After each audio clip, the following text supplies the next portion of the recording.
Nosotros no respetamos los humedales no porque no tenemos normativa, porque la verdad es que con el acuerdo Ramsar, que es ley, los acuerdos, la Ley General del Ambiente, los principios del artículo 41 de la Constitución, el mismo Código Civil que establece la línea de ribera, tenemos elementos judiciales, tenemos. El tema es, bueno, cuán apegada es la sociedad nuestra al cumplimiento de la ley, ¿no? Porque realmente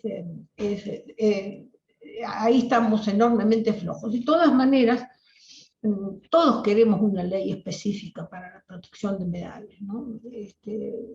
Acá creo que hay que establecer claramente que las poblaciones humanas tienen que vivir de manera sustentable sobre la tierra, que deben respetar los hábitats en los que estamos, ¿no? Es una ley que, por supuesto, tiene rechazos fuertes de los sectores de los lobbies, como bien planteó Jonathan, ¿no? En realidad, el planteo es que es una ley de estas características que vete de algún modo, regule el uso de los humedales, estaría atentando contra el sistema, contra los sistemas productivos, ¿no? Y que por tanto sería en detrimento del crecimiento de la nación, de las exportaciones, del trabajo, etcétera, etcétera, como ellos presentan las cosas, ¿no?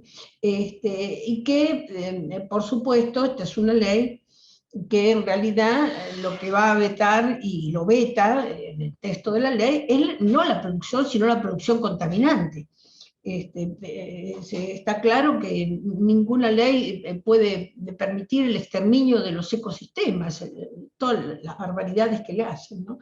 Y está claro que no existe derecho adquirido de ninguna manera, aunque uno sea el propietario de un terreno, para contaminar y para destruir los ecosistemas. No existe. Por lo tanto, una ley que es una ley contra la destrucción de los ecosistemas, es perfectamente lógica, buena, apreciable y necesaria en la República Argentina, ¿no? En realidad esto el gobierno lo sabe. Cabandier en realidad hace un veto de hecho a la ley. En otras oportunidades, como en el caso de la ley Glaciares, hicieron un veto de derecho, pero en este caso hace un veto de hecho, o sea, no ponerla en las sesiones ordinarias, permitir que se venza y que pierda el estado parlamentario, es una decisión de vetar la ley, ¿no? Y para peor hace un discurso en el cual dice que, bueno, que el nuevo proyecto va a ser con mesas de trabajo y que va a haber diálogo con federal y con todos, etcétera, etcétera, desconociendo y burlándose del trabajo que se hizo con esta ley de humedales, ¿no? Una ley que lleva una demanda que tiene más de 10 años en la Argentina, que en realidad cubre las necesidades de una parte sustantiva del territorio nacional. La República Argentina no tiene un pequeño espacio cubierto por los humedales. La República Argentina tiene 22, 23, 21, según, porque no hay un inventario todavía serio, pero tiene una porción enorme, la quinta parte por lo menos de su territorio, cubierta por humedales, ¿no? Y por supuesto que ha habido ya anteriormente otros 13 proyectos de ley. Hubo 3 oportunidades se presentó, esta sería la cuarta, ¿no? Pero hubo 4 audiencias públicas de larguísima duración, con gran cantidad de expositores, hubo mesas de trabajo con los actores en todo el país. O sea, no es una ley que necesite más debate, el debate está, y algo importante es que el debate arribó a consensos. No son unánimes, por supuesto, como nunca lo es, pero son muy mayoritarios y tiene ese respaldo, digamos, de la sociedad. Incluso han estado circulando petitorios y demás muy, muy abundantes. Es decir, yo, para que la gente sepa, porque no todo el mundo va a ir a leer la ley, pero voy a decir 3 o 4 características que me parece que son importantes. Lo primero que hace la ley es regular qué actividades se pueden hacer dentro de los humedales. Y de qué modo se pueden hacer. O sea, se establece un límite a las actividades. Se prioriza a la hora de decidir el conocimiento construido sobre las funciones de los humedales. Y esto creo que voy a perder un minuto contándole cuáles son las funciones de los humedales, ¿no? La ley crea un inventario con un mapa detallado de la localización, pero no solo de la localización, de las características de cada uno de los humedales. Los humedales son muy distintos. Uno no puede comparar el delta del Paraná con un Mallín de la cordillera, que también es un humedal, pero tienen características sustantivamente diferentes en todo, en la calidad de agua, en la profundidad, en el desarrollo, en la flora, la fauna, en fin, etcétera, etcétera. Por tanto, el inventario y el mapeo de la localización tienen que caracterizar a cada uno de los humedales. ¿Y cuáles son las funciones que cumplen en relación con el ecosistema en el que están insertos? Porque una cosa es tener un mallín para que pasten los caballos, y otra cosa es tener un mallín para el saneamiento del agua, la recuperación, la recarga de acuíferos, etcétera, etcétera. Entonces, la ley propone la construcción de conocimiento. En realidad, la Argentina tiene que salir de la improvisación, tiene que respetar el conocimiento construido y tiene que legislar en función de ese conocimiento y de las necesidades sociales.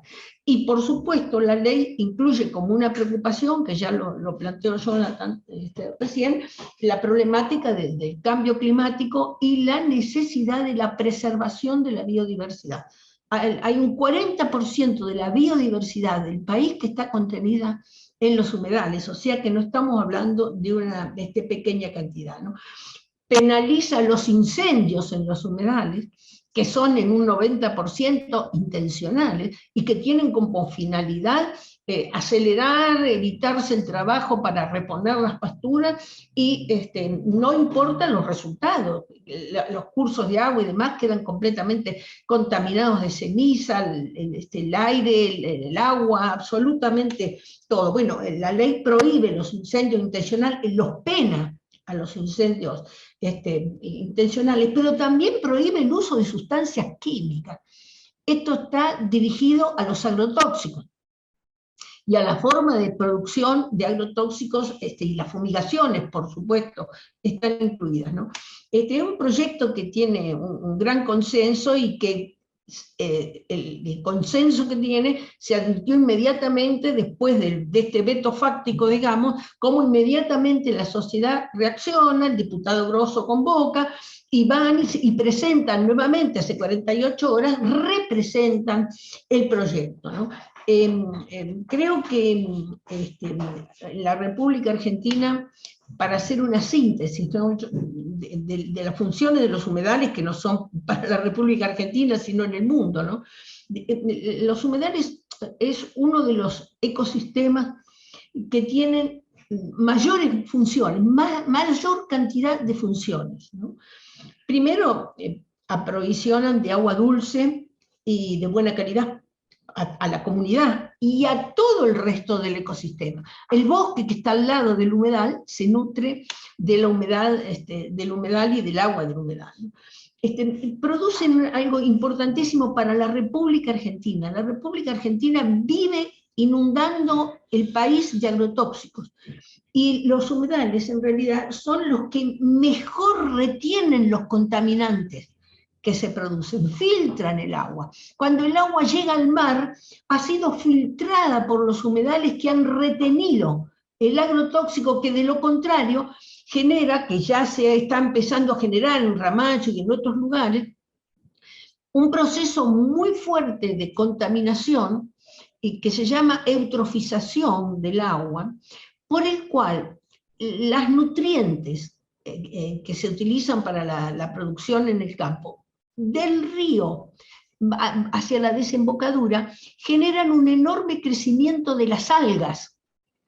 Entonces crecen unas algas y unas plantas acuáticas, una enorme cantidad.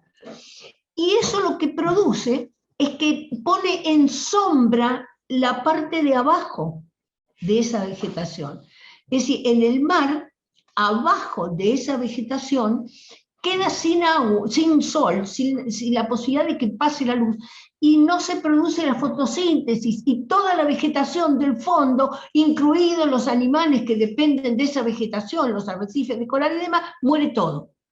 Y genera algas cianotóxicas, es un tema de muchísima complejidad. Por tanto, la presencia del humedal, el filtrado y el evitar que esos agrotóxicos lleguen al mar es una función irreemplazable y que no la puede hacer nadie más.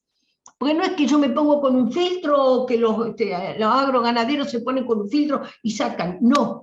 Si no está el humedal, no se va y pasa directamente al mar, ¿no? Por supuesto, genera madera, genera alimentos para todos los seres vivos que están dentro del humedal, pero también para nosotros. La pesca, las nutrientes, las plantas, la madera, para todos nosotros. Amortigua todos los excesos hídricos. Las lluvias, las tormentas, demás, son captadas por el humedal que retiene el agua y mantiene el agua retenida. Por otra parte, son los grandes cursos de agua que recargan los acuíferos. Nosotros tenemos explotación de acuíferos por mala calidad del agua de las napas, y esa explotación de acuíferos requiere la recarga de los acuíferos, y la recarga de los acuíferos con agua filtrada y limpia la realizan los humedales. Por supuesto, evita, una de las grandes virtudes del humedal es el serpenteo. Si ustedes miran cómo corre el agua por el humedal, no es un canal, es un serpenteo, y en ese serpenteo lo que se produce es una lentificación de la llegada del agua al resto de los lugares, y en el tiempo de la lentificación está la evaporación, está la absorción, etcétera, etcétera. O sea, es una necesidad que tengan ese serpenteo y ese mayor recorrido. Bueno, por supuesto, absorben carbono, liberan oxígeno, son grandes amigos de la mejora de los gases, de la eliminación de los gases de efecto invernadero, ¿no? Y por supuesto son un gran estabilizador climático. O sea, estamos hablando de funciones absolutamente irreemplazables, que nadie más las puede hacer si no es el humedal, ¿no? Ahora, ¿cuál es la realidad en la República Argentina? Las leyes no se respetan. Tenemos concesiones de explotación de los humedales por parte de los municipios, por parte de las provincias. Las propias provincias están solicitando, los municipios están solicitando permiso para hacer construcciones en la línea de ribera, que está prohibida. Los propios gobiernos provinciales se creen autorizados a generar autorizaciones específicas para la ocupación de los humedales. El humedal es un bien público, es como un río. Yo no puedo establecer, ni el presidente puede establecer una concesión para el uso de los humedales. O sea, en nuestro país, desde el punto de vista fáctico, digamos, ¿no? Completamente ilegal, tolerado, ¿no? Hay un aprovechamiento y un uso inapropiado de los humedales. No estoy hablando de los campesinos, no estoy hablando de los pueblos originarios, que toda la vida estuvieron en el humedal, que sembraron alguna plantita, que pescan dentro del humedal, que obtienen agua, que obtienen semillas, etcétera, etcétera. No estoy hablando de esto, estoy hablando de la explotación a gran escala en la medida que los grupos económicos han detectado que los humedales pueden ser una oportunidad para ampliar las zonas de cultivo siempre que los modifiquen y los alteren. Entonces ahí viene todo, la rectificación del humedal, la construcción de taludes, el zanjeo, la apertura de canales, todas las alteraciones que ustedes puedan pensar ocurren alrededor de los intereses económicos, que terminan fracturando, creando islas artificiales, secándolos, por supuesto, pero el objetivo es secarlos, para ampliar el sembrado, para usarlos turísticamente, para el loteo, para generar barrios náuticos, para generar, o sea, hay una enorme cantidad de acciones ilegales todas, y todas muy dañinas de los humedales, que tienen que ver con las ganancias, que es lo único que los grupos económicos les interesa, ¿no?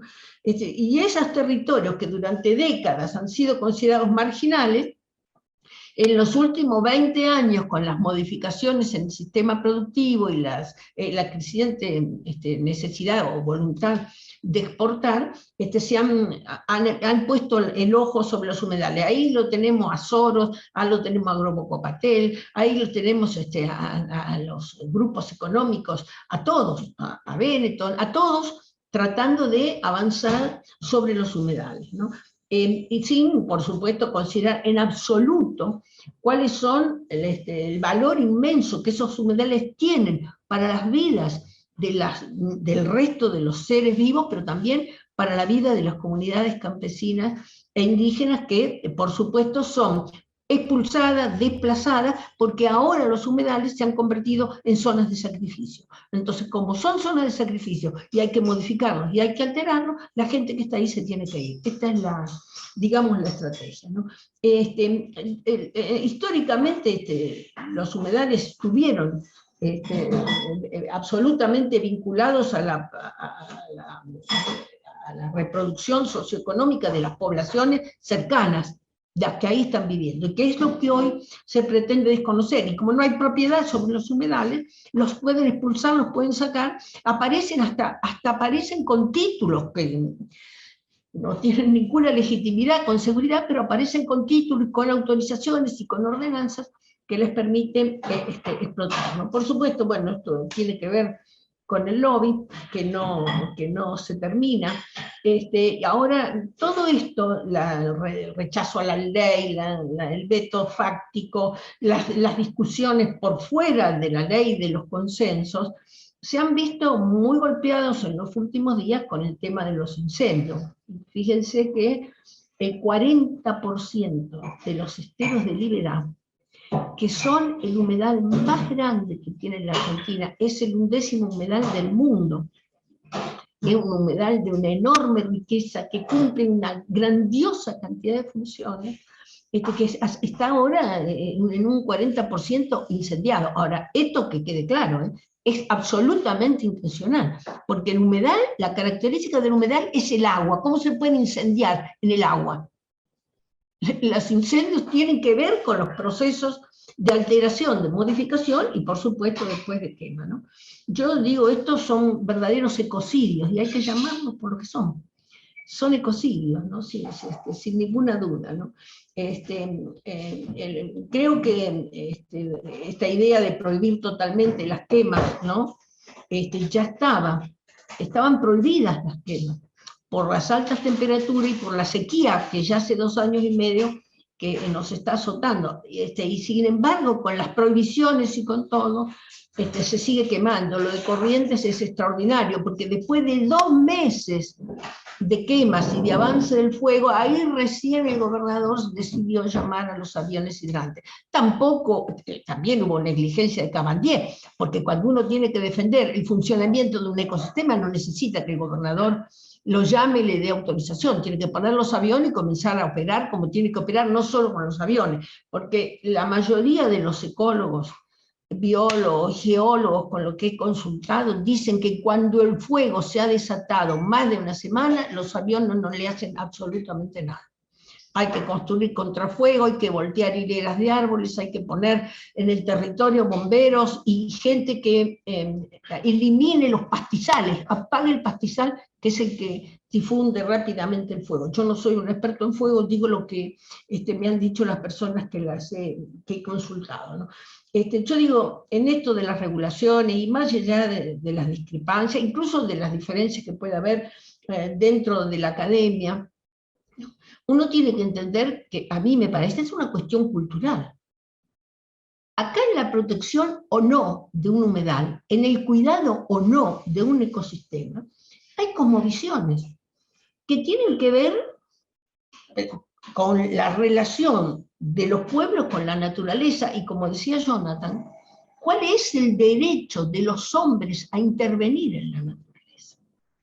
Esto tiene que ver con culturas, es una cultura civilizatoria. Nosotros nos hemos considerado los dueños de la tierra y así hemos generado lo que María Estela Vampa llama el antropoceno, es decir, el periodo de la historia en que las fuerzas de la naturaleza no son las que modifican los tiempos y las vidas, sino que los seres humanos, actuando sobre la naturaleza y sobre la biosfera, modifican y alteran los sistemas y la vida en la Tierra. O sea, esto es el antropoceno. El ser humano se ha convertido en el mayor agente de cambio dentro de los ecosistemas y de la vida en la naturaleza, ¿no? Por supuesto, ahí se cruza todo, el derecho de propiedad, que no quieren saber nada de límites ni de regulaciones. La disputa es también el modelo productivo. Yo digo, si estos gobiernos, en lugar de dedicarse a descalificar a los ambientalistas, insultarlos, decirnos inhibidores de progreso, ignorantes, brutos, en fin, etcétera, etcétera, pudieran tomar conciencia de la necesidad de generar modelos productivos alternativos, no solo sobre los humedales, sino modelos alternativos en toda la producción. Nosotros tenemos una producción altamente contaminante. Solo en la provincia de Buenos Aires, solo sobre la cuenca del río Reconquista, nosotros tenemos 18.000 empresas contaminantes. Los compañeros, cuando fueron, que es la bajante ahora del río Paraná, en Santa Fe, hicieron una recorrida de 70 kilómetros por la orilla del Paraná y encontraron 100 empresas que vuelcan, que vierten al río sin ningún tratamiento todos los efluentes y todos los contaminantes, con todos los químicos, además de los efluentes, digamos, locales, ¿no? Efluentes químicos. Y todo va a los ríos sin ningún control, sin ninguna regulación. La Argentina es un país difícil de entender, ¿no? En esta forma de proteger intereses corporativos que en realidad dejan al desnudo los intereses sociales, los destruyen, los desaparecen. Y es más, voy a decirlo porque es efectivamente así. Varios compañeros que durante estos años y con el gobierno de Macri estaban al lado de los ambientalistas y planteando junto con los jóvenes y los no tan jóvenes la lucha por la defensa de los espacios, ahora que son parte del gobierno, han descubierto que no se puede proceder de otra manera, que hay que pagar la deuda externa, hay presiones muy fuertes del Fondo Monetario Internacional y del Banco Mundial, hay una necesidad imperiosa de salir de la pobreza y por tanto hay que producir. Yo digo esto para desmitificarlo, ¿no? La Argentina exporta alimentos para 400 millones de personas. En la Argentina somos 48 millones de personas y la mitad pasa hambre. ¿Cuál es el vínculo entre la producción exportadora y la satisfacción de las necesidades de los pueblos? Cuando avanzan en la destrucción de los humedales, ¿qué necesidad de la población satisface o resuelve? Estas son las cosas que nosotros tenemos que mirar. Nosotros somos un partido político y tenemos que mirar las políticas que se van a ejercer para seguir avanzando en esta destrucción o no, para destruir la base de la vida. Y como en esto, como en la biodiversidad, cuando se extingue una especie no hay vuelta atrás. Yo no voy a hablar una hora ni nada, ya corto. Digo porque hay una cantidad de personas que por ahí dicen, bueno, la biodiversidad, bueno, dependemos de la biodiversidad. Si la tierra pierde su fertilidad, perdiendo la diversidad, estamos fritos, compañeros. Ya no podemos ni comer ni las personas ni los animales. No se olviden que la producción vegetal es la base de todo, ¿no? Creo que esta mirada economicista y productivista, ¿no? Donde se descartan las otras miradas, la necesidad del cuidado, la necesidad de la vida, los planteos fuertes del ecofeminismo, ¿no? están en jaque, digamos, porque hay un avance. Y digo esto porque recuerden que en los últimos 100 años, los grandes avances de la sociedad nacieron de las demandas sociales. Los grandes cambios en las relaciones de trabajo y en los derechos de los trabajadores fueron la pelea de los sindicatos. Los grandes cambios en los derechos de la mujer y la igualdad fueron la pelea del colectivo de mujeres. Ahora tenemos que dar la pelea por los ambientes, por los ecosistemas, por el funcionamiento, por la vida. Y acá tenemos una ventaja, no tenemos que ser trabajadores, no tenemos que estar sindicalizados, no tenemos que ser mujeres, podemos ser hombres, podemos ser transgénero, podemos ser niños, podemos ser lo que queramos. Es la humanidad la que tiene que salir a defender la posibilidad de la vida. El último informe del IPCC, cuando lo presentó Guterres, que es el presidente de las Naciones Unidas, dijo que era un flash de desastres y de dolores, ¿no? Inmensos, y efectivamente es así. Y dijo con toda claridad, ya no hay más tiempo, ya no se puede esperar a que los países decidan que van a avanzar en el cuidado, no hay tiempo. Ya estamos desbordados, ya ahora lo único que podemos hacer es seguir retrocediendo. Podemos frenar el retroceso en algún punto, pero ya no podemos avanzar porque hemos tardado demasiado, ¿no? Hace pocos días un equipo muy prestigioso de científicos, unos suecos, químicos y físicos y docentes universitarios, han planteado la clave de los conflictos y los centraron en 9 problemas ecosistémicos. El cambio climático, el uso de fertilizantes y pesticidas, por supuesto, los cambios en el uso de la tierra, que es lo que le pasa a los humedales, no solamente los agroquímicos, sino que se cambia de humedal a terreno cultivable o zona de pastoreo o lo que sea, ¿no? La pérdida de la biodiversidad, que también está incluida en los humedales, la contaminación del aire, el agotamiento de la capa de ozono, para que todo esto converge, la acidificación de los océanos y la contaminación química. Digamos, es el planteo, ¿no? Yo creo que los seres humanos, como dice Vandana Shiva, le hemos declarado la guerra a la naturaleza. Y en esa guerra vamos a perder. No es la única guerra que los seres humanos vamos a perder, esta la vamos a perder. Porque la naturaleza, como que sigamos así, va a hacer todo lo posible, no una pandemia, más de una, para deshacerse de los seres humanos. La Tierra sabe cómo deshacerse de lo que le molesta. Y esto es lo que tenemos que entender.